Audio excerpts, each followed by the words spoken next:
Mbea Mange Kimambi kama kawaida yake ameendelea kuzungumzia sakata kubwa la Diamond Platnumz pamoja na Zuchu kuachana. Mange ameeleza sababu nyingi sana, akisema kwamba mashabiki wengi hawajui chanzo cha Zuchu pamoja na Diamond Platnumz kuweza kuachana. Kile chanzo ambacho watu wengi wamekuwa kikijua sio cha kweli, ni uongo tu ambao umejaribu kutengenezwa, lakini ukweli ni kwamba Mange Kimambi ameeleza yote na anajua sababu A to Z, nini ambacho kimemfanya Diamond Platnumz pamoja na Zuchu kuweza kuachana. Lakini pia akazungumza kwamba mjukuu huyu wa sasa hivi ni kama amekuja na bahati mbaya hivi, na katika kueleza Mange Kimambi amesema mjukuu wa Madangote wa awamu hii ni kama bad luck hivi. Mambo yamekuwa ni mengi sana ya kuwapishanisha Diamond pamoja na Zuchu. Mange ameeleza sababu mojawapo ni kwamba kuna tofauti kubwa sana na ugomvi wa vuta ni kuvute kati ya Zuchu pamoja na mama Dangote, yani mama mkwe wake.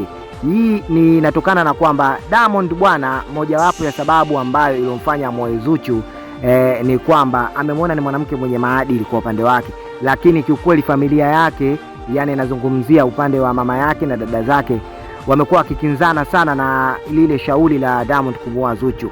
Wao walikuwa wanataka Diamond ndio aoe, na wao walikuwa wakichachamalia kuhusu Diamond kuweza kuoa kwa sababu umri unazidi kusonga mbele na hajawahi kuwa kwenye ndoa hata mara moja wala kufunga ndoa iliyokuwa halali, kitu ambacho familia ilikuwa ikitaka Diamond afunge ndoa, lakini walikuwa hawataki amuoe Zuchu, atafute mwanamke mwingine ama amuoe mwanamke ambaye familia ilikuwa inamtaka, na si mwanamke mwingine bali ni Tanasha Donna, although yuko tokea 254, nazungumzia kule Kenya, ambako mashabiki wengi pia walikuwa wakitamani kutokana na Tanasha jinsi alivyo na jinsi ambavyo muonekano wake ulivyo, appearance na kila kitu. Ni mwanamke ambaye mrembo mbwende, na familia imekuwa ina match zaidi, damu zao zinafanana na wanapendana kwelikweli, tofauti na ambavyo Zuchu alivyo. So Mange ameeleza sababu kubwa mojawapo ni hiyo ambayo mama Dangote pamoja na Zuchu hawako sawa. Mange Kimambi amechana na kuweka wazi kila kitu kwamba watu wasibabaishwe na sababu nyingine. Sababu kubwa ni hizo.